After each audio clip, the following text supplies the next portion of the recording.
بسم اللہ الرحمن الرحیم۔ السلام علیکم۔ اے لوگو، آج میں آپ کے ساتھ نسوح کی توبہ کا واقعے کا دوسرا پارٹ شیئر کروں گی۔ اسی وقت وہ موتی کسی اور سے برآمد ہو گیا۔ پھر نسوح کے کانوں نے خوشی کی خبر سنی اور سجدے میں گر کر شکر ادا کیا اور کہا کہ یا اللہ پاک، یہ موتی آپ نے ہی برآمد کرایا۔ اب نسوح کی غم دلگیری ختم ہوئی اور اللہ پاک نے اسے خوشیاں دکھائی۔ پھر سارے لوگ اکٹھے ہو کر نسوح سے کہنے لگے، جو ہم نے تم پر جو موتی چھپانے کا برا گمان کیا تھا، اس کو دل سے بھلا کر ہمیں معاف کر دینا۔ نسوح ان کی بات سن کر دل میں کہنے لگا، اس عیب سے بھی زیادہ عیب ہے میرے۔ میں قربان اس رب سے جاؤں جس نے ککھ بچائے میرے۔ میں خود جانوں یا میرا اللہ جانے، اور کوئی کیا جانے کہ میرا دفتر کتنی بدیوں والا ہے۔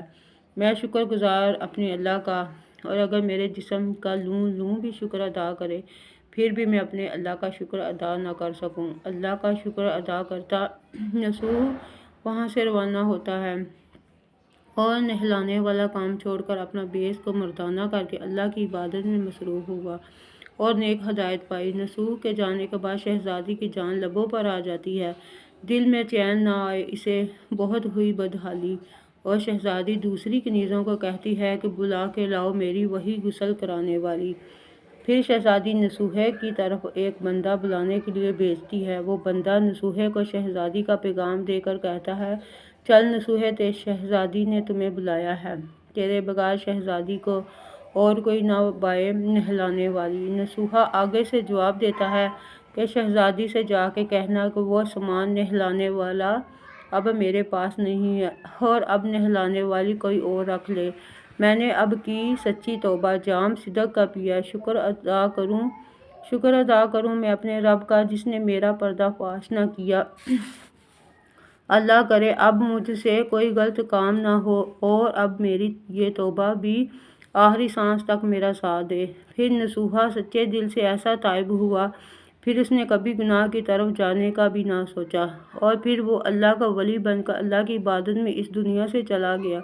اس واقعے سے یہ سبق ملتا ہے، جو سچے دل سے توبہ کرتا ہے اللہ اس کو بخشتا ہے اور دونوں جہانوں کے اندر اس کے پردے فاش نہیں ہونے دیتا۔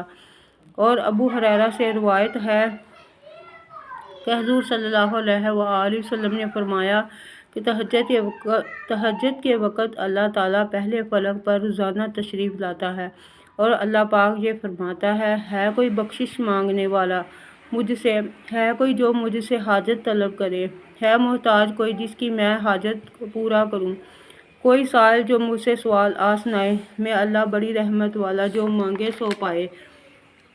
حضرت ابو ذر نے فرمایا کہ ہم نے حضور صلی اللہ علیہ وآلہ وسلم سے سنا کہ اللہ پاک فرماتا ہے، اے آدم کے بیٹے، جب تم نے رکھی آس ہماری، جب بھی دعائیں کرو تب ہی میں سنتا ہوں تمہاری، چاہے تیرے پاپ کروڑوں بخش دوں میں تم کو، اگر تیرے گناہ آسمان سے بھی باتیں کرنے لگ جائیں تو بھی کچھ پرواہ نہیں ہے مجھے، میں چاہوں تو اپنی رحمت سے سارے بخش دوں۔